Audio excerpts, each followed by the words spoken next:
बाप क्या होता है। जाओ पूछो कभी उस बच्चे से जिसने 10 साल में जाके मिस्त्री की दुकान पे मजदूरी शुरू कर दी हो। जाओ कभी होटलों में देखो, तुम्हें 8 साल के बच्चे प्लेटें उठाते मिलेंगे। उनसे पूछना यहाँ कौन सी चीज लेके आ गई, क्या तुम पढ़ना नहीं चाहते? तो वो 8 साल के बच्चे कहेंगे मन तो हमारा भी था, हम भी बस्ते लेके स्कूल जाते, चाहते तो हम भी थे हमारी जेब में कलम होता, लेकिन जब माँ बाप का जनाजा उठा माँ ने कहा बेटे बस्ते फेंक दो, अगर अब भी बस्ते न डाले तो माँ की इलाज के लिए पैसे कहाँ से लाओगे? बहन बड़ी होती जा रही है, इसकी जिम्मेदारियां भी हैं। वो 10 साल का बच्चा कहता है ये हम फैसले नहीं करते हैं कि किसे कब बड़ा होना है, ये वक्त फैसले करता है किसे कब बड़ा होना है। कभी 20 साल का बंदा हो जाता है लेकिन शऊर नहीं आता है। कभी 10 साल के बच्चों को देखो पूरी बुजुर्गी नजर आया करती है, एक एक रुपया संभाल के रखता है। यार होटल में जाते हो खाने के लिए, तुमने देखा 8 साल का बच्चा आवाज दे के कहते हो प्यारे जरा ये प्लेट तो उठा, छोटू कह के आवाज देते हो तो 8 साल का बच्चा प्लेट उठाता है। हाँ हाँ हमने होटल के अंदर देखा है, अगर उस बच्चे के हाथ से कोई चाय गिर जाती है, कभी मालिक थप्पड़ मारता है, कभी ग्राहक थप्पड़ मारता है, तुझे गैरत क्यों नहीं आती है? जरा इसकी मजबूरी तो देख, इसके बचपन के पीछे देख किस चीज ने इसे होटल में लाके खड़ा किया है। तुझे हाथ उठाते गैरत नहीं आई, कोई मजबूरी यहाँ लेकर के आई है। 2 चीजें इसको रुलाती है, एक तो तेरी मार का दर्द रुलाया करता है, एक बाप के न होने का दर्द रुलाया करता है। अगर तुझे नजर आ जाए कोई 8 साल का बच्चा किसी होटल में मजदूरी कर रहा है, कभी प्यार से सर पे हाथ फेर, उससे भी पूछ यार तूने खाया है कि नहीं खाया है? तू सुबह से प्यालियां उठा रहा है, तू 40 रुपए पे पूरा दिन प्लेटें धोता है, पता तूने कुछ खाया कि नहीं? अगर उसकी आंख में आंसू आ जाए बेटा कह के अपने सामने बैठा ले, अपने साथ वाली प्याली में अपने हाथ के लुक़मे खिला दे। जब वो जाने लगे अपनी जेब से 500 रुपए का नोट निकाल उस बच्चे की जेब में डाल दे। जब ये लेके पलट के माँ के पास जाएगा, माँ को जा करके 40 रुपए की बजाय 540 देगा तो माँ कहेगी बेटे तेरी मजदूरी तो 40 रुपए थी, ये 500 कहां से लाया है? वो बच्चा रो के कहेगा अब्बा बाप को इंतकाल किए हुए तो 5 साल बीत गए हैं, आज तक बाप को तो नहीं देखा, लेकिन बाप जैसे को देखा था होटल में आया था, उसने बेटा कहकर जब मेरे सर पे हाथ रखा था, अम्मी उसके लहजे में बाप की शफकतें थी, उसकी निगाहों में बाप का प्यार था। जब बोल रहा था तो ऐसा लग रहा था कि बाप बातें कर रहा हो। अम्मी जान सब अपने खाने में लगे थे, आज उसने बेटा कह करके अपने दस्तरखान पे मुझे बिठाया था। खुदा की कसम खा के कहता हूँ माँ के हाथ उठ जाएंगे और कहेगी मालिक जिसने मेरे बेटे को खुशियां दी है तू उसके बेटों को खुशियां अता फरमा दे। इधर बेवा के हाथ उठेंगे, अल्लाह तेरे बेटे की खुशियों का आसमानों से फैसला। नारे तकबीर, नारे रिसालत, मसलके आला हजरत मुफ्ती हम्मद रजा साहब किबला, नारे तकबीर, जिंदाबाद जिंदाबाद। वाह वाह। जिंदगी में बाप बहुत अहम होता है। जिनके सर पे बाप है ना उन्हें पता नहीं लगता वो कब जवान हो गए। उनसे पूछो जवानी कैसे आती है जिन्होंने बचपन में बाप खो दिया हो। एक एक दिन मुश्किल से कटता है, एक एक रात मुश्किल से कटती है। अगर किसी यतीम को देखा करो ना उसके सर पे हाथ रख दिया करो, ये सोच के रख दिया करो खुदा ना करे कल इसकी जगह मेरी औलाद हो तो कोई मेरी औलाद के सर पे हाथ रखेगा कि नहीं। बुरा ना मानिएगा, मैं बरेली वाला हूं, अल्लाह का शुक्र है कोई वहां भी ख्याल ना समझे, मगर मैं एक बात बताना चाहता हूं, सुने तवज्जो है आप लोगों की। थके तो नहीं है ना? अभी सर्दी भी काफी हो रही है। आप बैठे, अल्लाह आपके बैठने को कबूल फरमाए और आपके बैठने के सदक़े में अल्लाह ताला मरहूम बूढ़े साहब की मग़फ़िरत फरमाए। मैं आपसे चंद बातें करना चाहता हूँ। मेरी तकरीर तबे यार को बेचैन करती है, सबब क्या है वही कहता हूँ जो दिल पर गुजरती है। मेरे भाई, हमने ज़माने को देखा है, दुनिया देख ली हमने, इतनी कम उम्र में दुनिया घूम आए। हमने देखा जब तीजा होता है, मैयत होती है ना, तो सगा चचा कहता जी आज के बाद मैं औलाद समझूंगा ही नहीं। बहुत गौर से मेरी बात सुनिएगा, खुदा ना करे किसी के साथ यह हादसा हो। सगा चचा हाथ रख के कहता आज के बाद मैं इन्हें अपनी औलाद समझूंगा। 40वें के दिन ना सारे अहबाब प्यार दिखाते हैं, लेकिन 40वें के बाद 40वें के बाद कौन चचा कौन भतीजा फिर याद नहीं रहता। हम क्यों मैयत के वक्त हमदर्द बनते हैं? ताकि रिश्तेदारों को पता चल जाए चचा खैर खा है, ताऊ खैर खा है, रिश्तेदार अच्छे हैं, इसलिए हम लोगों के सामने हमदर्दी करते हैं। लेकिन 40वें के बाद सगा भतीजा दरवाजे पे खड़ा हो, चचा दवा के पैसे नहीं अम्मी के पास, एक बार दे देता है चचा, दूसरी बार कहता ठेका थोड़ी है, तुम्हारा बाप तुम्हें छोड़ गया मेरे लिए, ये कह के चचा धक्का देता है। खुदा रा कभी इस तरह यतीमों को धक्का ना देना, मत देना। अगर भाई नहीं है ना तो फिर अपने भतीजों के बाप बन जाना, एक एक मोड़ पे उनका ख्याल रखना।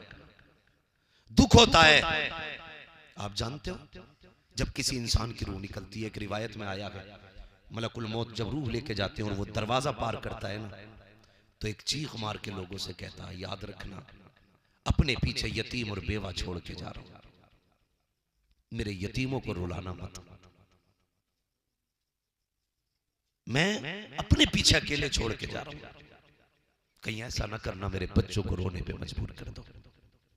जिन और इंसानों के अलावा उसकी इस चीख को हर शय सुनती है। वो चीख के कहता है मैं बेवा छोड़ के जा रहा हूं और यतीम छोड़ के जा रहा हूं, इन्हें रुलाना मत। लेकिन हमने क्या किया? हम तो उस वक्त तक यतीम को रोटी नहीं देते जब तक उससे जूते साफ नहीं करा लेते। हम उस वक्त तक गरीब को एक लुकमा नहीं देते जब तक उससे गुलामी नहीं करा लेते। और उसके बाद हम खान साहब बने फिरे, प्रधान बने फिरे। अबे तू सच्चा इंसान नहीं बन सका, तेरी पठानी का हम क्या करें? दिलों में जगह पैदा करो। सगा भतीजा दरवाजे पे आए, अपना बेटा खाता होता है, हम कहते हैं अंदर लेके चला जाके उसकी नजर न पड़ जाए। हम यतीम भतीजों से छुपा के रखते हैं। लोग पूछते हैं कयामत कब आएगी? सुनो, अगर यतीमों की नजर खाने को लगने लग जाए तो समझ लेना कयामत तुम्हारे दरवाजे पे आ चुकी है। अपने रिस्क में, अपनी कमाई में अपने सगों का हिस्सा रखो यार। तुम्हें मालूम है यतीमी का दर्द क्या होता है? मेरे हुजूर पैदा होने से पहले बाप का साया चला गया। तवज्जो है ना? पैदा होने से पहले बाप का साया, पैदा होने के 6 साल के बाद मां इंतकाल कर गई। इस हाल में हुजूर की जिंदगी गुजरी। 8 साल उम्र शरीफ हुई तो दादा भी छोड़ के चले गए। फिर जब पूरा मक्का दुश्मन था फिर चचा ने भी साथ छोड़ दिया। आपकी शफीक ज़ौजा हजरत खदीजतुल कुबरा का भी विसाल हो गया। बड़े दुखों से मेरे सरकार ने जिंदगी गुजारी। एक दिन अबू जहल ने पत्थर मारा हुजूर के, सुना है? पत्थर मारा मेरे हुजूर के। सुने मैं बता रहा हूं माँ बाप क्या होते हैं, शुक्र अदा करना अगर माँ बाप है तो। हुजूर के पत्थर मारा, खून बहने लगा मेरे नबी के। हुजूर घर नहीं गए, हरम शरीफ चले गए। हरम शरीफ के दरवाजे से हजरत अमीर हमजा की खादिमा गुजरी। इधर अमीर हमजा शिकार के लिए गए हुए थे। कहां गए हुए थे? शिकार के लिए। जब आप शिकार से वापस आते थे तो बड़े अकड़ के चलते थे। आप अकड़ के चल रहे थे। इतने में लड़कियों ने देखा और कहने लगी अगर इसे पता चल जाए ना कि इसके भतीजे के साथ क्या हुआ है तो ये अकड़ ना छोड़ देगा। अभी ईमान नहीं लाए थे हुजूर के चचा, अभी ईमान नहीं लाए। जल्दी से घर आए। खादिमा ने दस्तरखान बिछाते हुए कहा, आंख में आंसू थे, कल लगता है खानदान कुरैश की तलवारों को जंग लग गया है। इतना सुना, कहा हुआ क्या है? कहा तुम्हें नहीं पता तुम्हारे भतीजे मोहम्मद को माज़अल्ला आज अबू जहल ने पत्थर मारा है। इतना सुना दस्तरखान छोड़ा, तलवार उठाई और दौड़ लगाई। लोगों से पूछा अबू जहल कहाँ मिलेगा? किसी ने बताया अपने यारों के साथ कह कहे लगा रखा है। वहां पहुंचे जहां बैठा हुआ था और गिरबान पकड़ के उठाया। उठाने के बाद कहा खबरदार तूने क्या समझा था, मेरे भतीजे को लावारिस समझा। ये कह के आपने तलवार के दस्ते से चोट मारी, उसका सर फटा, खून बहने लगा। फिर आपने कहा लोगों मेरा भतीजा कहाँ है? कहा जाओ हमने उसे हरम शरीफ में रोते हुए देखा है। अब जरा सुनना, जब हरम शरीफ में आपके चचा आए हैं, सरकार दो आलम हालत सजदा में है, रो के अपने रब से फरियाद कर रहे हैं। चचा ने आके कहा था भतीजे जरा सर तो उठाओ, मैं आ गया हूँ। मेरे नबी ने सर नहीं उठाया। फिर चचा ने कहा सर उठाइए, मैं आ गया हूँ। फिर सर नहीं उठाया। तीसरी मर्तबा चचा ने कंधे पे हाथ रख के महबूब के जब उठाया के तो क्या देखते हैं, जहां सरकार ने सजदा किया के वो जमीन आंसुओं से तर हो चुकी है। सरकार ने उठा के कहा था भतीजे अब तो राजी हो जा, मैं तेरा बदला लेकर के आया हूँ। ये कह के बाजू बढ़ाए थे, सरकार ने अपने चचा के बाजू हटाए और कहा था आज मेरा कोई नहीं है, और रो के तारीख साथ जुमले कहे थे। आका ने फरमाया था चचा अगर आज मेरा बाप होता तो किसी में हिम्मत नहीं थी जब मेरी तरफ आंख उठा के देख लेता।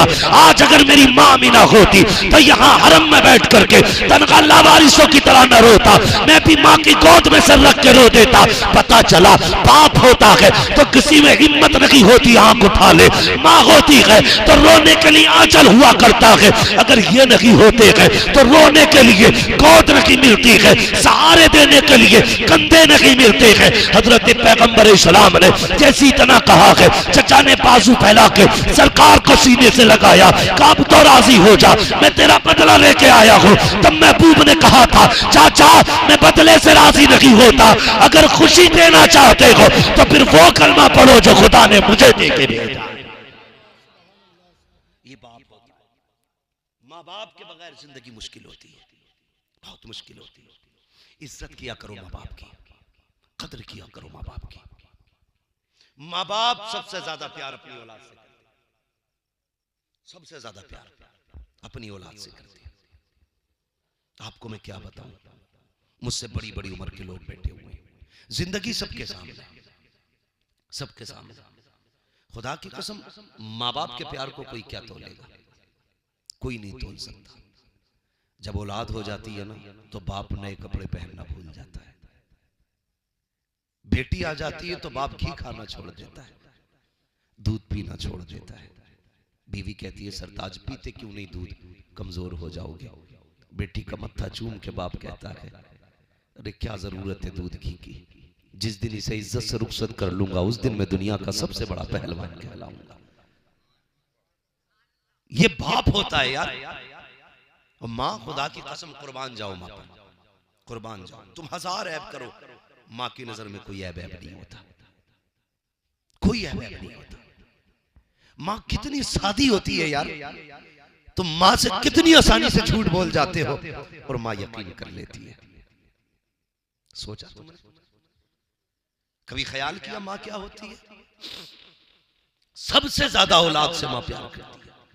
आओ तारीख का एक बाब और पलट दो, अभी वक्त है ना आपके पास, जरा कह दें या रसूल अल्लाह। मैं आपको बता दूं माँ क्या होती है। अल्लाह आपको सलामत रखे। कायनात में बड़े नसीबों वाली खातून सैयदा तय्यबा ताहिरा आबिदा जाहिदा तकिया नकिया जकिया हजरत सैयदा फातिमा ज़हरा रज़ी अल्लाह तआला अन्हा। कितने नसीबों वाली, जिनका बाप नबियों का इमाम है। आपको इस बात पे सुभान अल्लाह कहना चाहिए था। हाँ, बड़े सीधे लोग हैं, मैं आपकी सादगी पे कुर्बान जाऊं। मैं इसको भी आपका प्यार कहूंगा कि आप इस प्यार से सुन रहे हैं कि आप सुभान अल्लाह कहना भूल गए। सैयदा फातिमा वो है जिनका बाप नबियों का इमाम है, जिनका शोहर वलियों का इमाम है, जिनके बेटे शहीदों के इमाम है और जो खुद जन्नती औरतों की सरदार है। इतनी बाज़मत शख्सियत खातून जन्नत सैयदा फातिमा ज़हरा है, जिनके बेटों को शहीद आजम कहा जाता है। वो खातून जन्नत सैयदा तय्यबा ताहिरा एक दिन घर में बैठी है। सुने मेरी माँ बहनें भी बहुत गौर से सुनना, अंदाज़े में मेरा बहुत शौक नहीं है, शायद कि उतर जाए तेरे दिल में मेरी बात, बहुत गौर से सुनिएगा। जब आपकी जिंदगी के आखिरी लम्हात आए ना, हजरत अली रजी अल्लाह तआला अन्हु घर में तशरीफ लाए। देखा खातून जन्नत सैयदा फातिमा ज़हरा अपने हाथ से झाड़ू लगा रही है, सारे कपड़े धो दिए। उसके बाद कहने लगी अली मैंने तुम्हारे सारे कपड़े धो दिए, जो तुम्हारे सर पे अमामा है ना ये भी दे दो, धुल देती हूँ। हजरत अली मुस्कुरा के कहने लगे लगता है फातिमा आज तबीयत ठीक है, आज खुद काम कर रही हो। कहने लगी अली वक्त कम है, ज्यादा बात करने का वक्त नहीं है, जल्दी से अमामा दें। हजरत अली ने अपना अमामा उतार के दिया, खातून जन्नत उसको धुलने में लग गई। आप आए, कहने लगे कनीज से क्या बात, आज फातिमा की तबीयत ठीक है? उसने रो के कहा जब से सुबह हुई है ना फातिमा मुझे कोई काम नहीं करने दे रही है, फातिमा मुझे कोई काम नहीं करने दे रही है। आप आए, कहने लगे फातिमा खैर तो है? कहने लगे अली वक्त कम है। जब आपने बेटे को नहलाया और कपड़े पहनाने लगी तो रोने लग गई। तब हजरत अली के समझ में बात आई, कहा था फातिमा खैर तो है, आज क्यों रो रही हो? तो फरमाने लगी आज इसलिए रो रही हूं अली, आज मैंने बेटों को नहलाया है, कल खुदा जाने मेरे बाद कौन नहलाएगा। इतनी बात सुनी हजरत अली की चीख निकल गई, क्या कहना चाहती हो? काली आज मेरा दुनिया से जाने का वक्त आ गया है। हजरत अली ने सैयदा फातिमा का हाथ पकड़ा, कहने लगे फातिमा भी दिन की रफाकत कितनी गुजरी है, इतनी जल्दी साथ छोड़ के जाने की बात, और ये देख छोटे छोटे बच्चे हैं, ऐसी बात न कर। सैयदा कहने लगी अली आज मैं फजर की नमाज पढ़ के मुसल्ले पे बैठी थी, मेरी आंख लगी तो मेरे बाबा तशरीफ लाए थे और फरमा रहे थे फातिमा आज सहरी अली के दस्तरखान पे खाई है, इफ्तार मोहम्मद के दस्तरखान पे करना है, इफ्तार मेरे दस्तरखान पे करना है, अली वक्त कम है। जैसी इतनी बात कही शहजादों को तैयार किया और करने के बाद कहा जाओ नाना से सलाम कह के आओ। इधर शहजादे घर से निकले, खातून जन्नत ने अली का हाथ पकड़ा, अली जरा आइए आपसे कुछ बातें करनी है।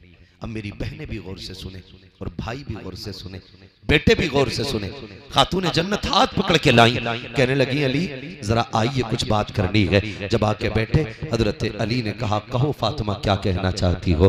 कहा अली पूरी जिंदगी तेरे साथ गुजरी है, अली जो जिंदगी के अयाम गुजरे हैं, ए अली अगर कोई खता हो गई हो तो माफ कर देना, कोई गलती हो गई हो तो माफ कर देना। अब हजरत अली की चीख निकल जाती है, खातून जन्नत मुझसे माफी मांग रही हो, माफी तो मुझे मांगनी चाहिए, जिस दिन से मेरे घर में आई हो अभी तक कभी सुख का तुमने एक सांस नहीं लिया है, दुख के सिवा तुमने कुछ नहीं पाया है, तुम सैयदुल अंबिया की बेटी हो, मेरे घर के अंदर आज तक तुमने पेट भर के खाना नहीं खाया, खातून जन्नत मुझे माफी मांगनी चाहिए। सैयदा फातिमा ने कहा था अली हो सकता है जिंदगी में कोई खता हो गई हो, तुमने कपड़े धोने के लिए कहा हो मुझसे धुलने में ताखिर हो गई हो, तुमने रोटी बनाने का हुक्म दिया है मुझसे बनाने में देर हो गई हो, ए अली ऐसा हो गया हो तो माफ कर देना। हजरत अली ने कहा फातिमा जाओ मैंने रब की रजा के लिए माफ किया। अगली बात खातून जन्नत की सुनना, आपने फरमाया ए अली जब तक मैं तुम्हारे निकाह में थी उस वक्त तुम्हें दूसरे निकाह की इजाजत न थी, आज फातिमा जा रही है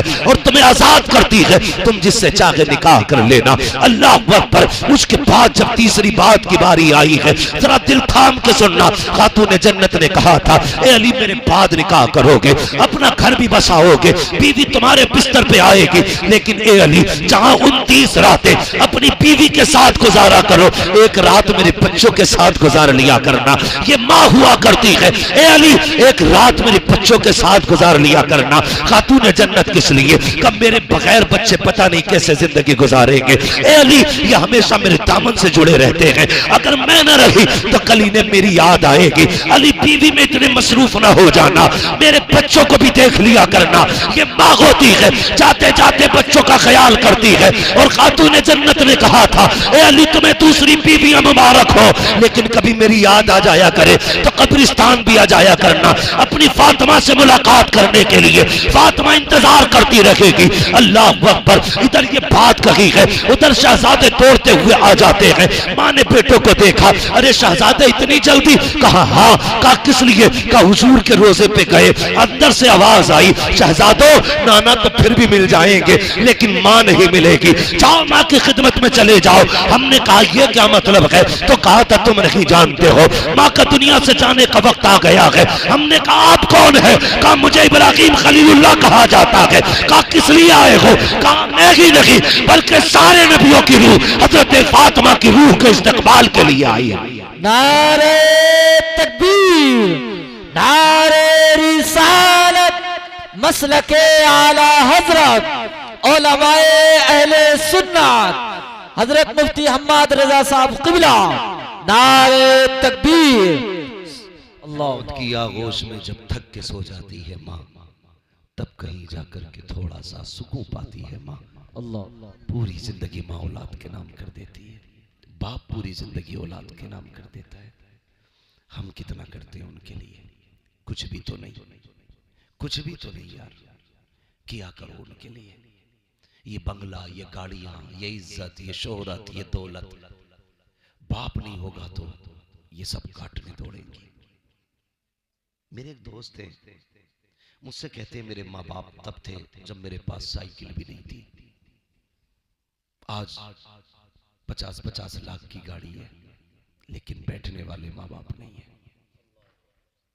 कहता मैं जब भी गाड़ी में बैठता हूं मेरा जी करता काश मेरा बाप होता जो मुझे कंधे पे बैठा के मेला लेके जाता था। आज मैं उसे गाड़ी में बैठा के घुमाता।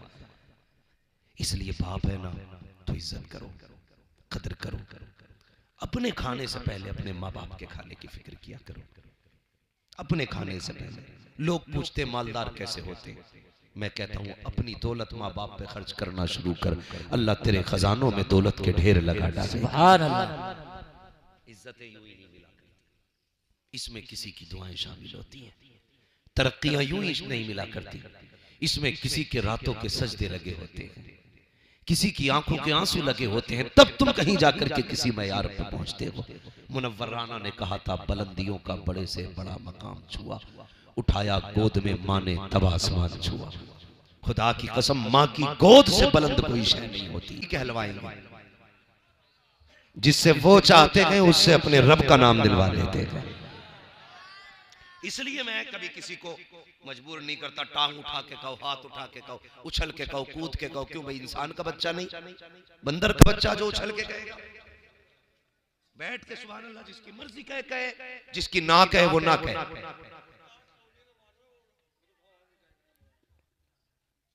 ये अलग अलग मसाइल है, ये इस तरह की इतनी बड़ी बातें चर्चा नहीं करनी चाहिए। हमने ये देखा है कि बड़े बड़े बुजुर्गों को भी फालिज की बीमारियां हुई हैं। इमाम बुसीरी को कौन नहीं जानता है, जिन्होंने कसीदे बुर्दा शरीफ लिखा और ऐसा लिखा कि सुनने के लिए खुद हुजूर मदीने से तशरीफ लाए थे। तो ये बीमारियां, ये बात आपने कह दी तो कह जाऊं, बीमारियां ये अल्लाह की तरफ से इनाम होती हैं।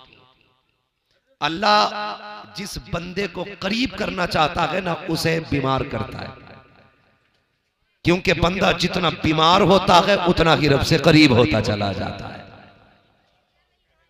हम किसी बीमारी को नहुसत नहीं कहते, अपने रब की रहमत कहते हैं। जब हम अच्छे मजबूत थे उसकी बारगाह में ना आ सके, मुसीबत में मुब्तला हुए, तो फिर हमने कहा मालिक बस अब तू ही है। जब हमने इतना कहा तो उसकी रहमतों ने झोलियां खोल दी और वो कहता अब आ गए ना तो जा, तुझे किसी की जरूरत नहीं, मैं काफी। इसलिए वो बंदे को आजमाता है ताकि वो पलट के उसकी तरफ आए, पलट के उसकी तरफ आए। और दूसरी बात, बंदा जब बीमारी में हो और जब उससे कोई पूछे क्या हाल है, वो कह दे खुदा का शुक्र है। अल्लाह कहता है ये मेरा यार हो गया है, अब इसके सारे गुनाह बख्श दिए जाए। लेटे लेटे जन्नत मिल रही है, वो तो निहायत सस्ता सौदा बेच रहे हैं जन्नत का। हम मुफलिस का मोल चुकाएं, अपना हाथ ही खाली है। हाँ, आवाज आती है हम तो माइल व करम है, कोई साइल ही नहीं, राह दिखलाएं किसे रह रवे, मंजिल ही नहीं। और जब उनके देने की बात आए तो हम फख्र से कहते हैं कौन देता है देने को मुंह चाहिए, देने वाला है सच्चा, देने वाला है सच्चा हमारा नबी। अब मैं आपसे कह रहा हूं कि मैं शजरा पढ़ूंगा, मैं हाथ का इशारा करूंगा तो आपको सुभान अल्लाह कहना। समझ गए ना? बात पक्की रहनी चाहिए, बीच में धोखा ना दे देना। जब मैं हाथ का इशारा करूं आपको सुभान अल्लाह कहना। मैं क्यों कह रहा हूं उसकी भी वजह बता दूं।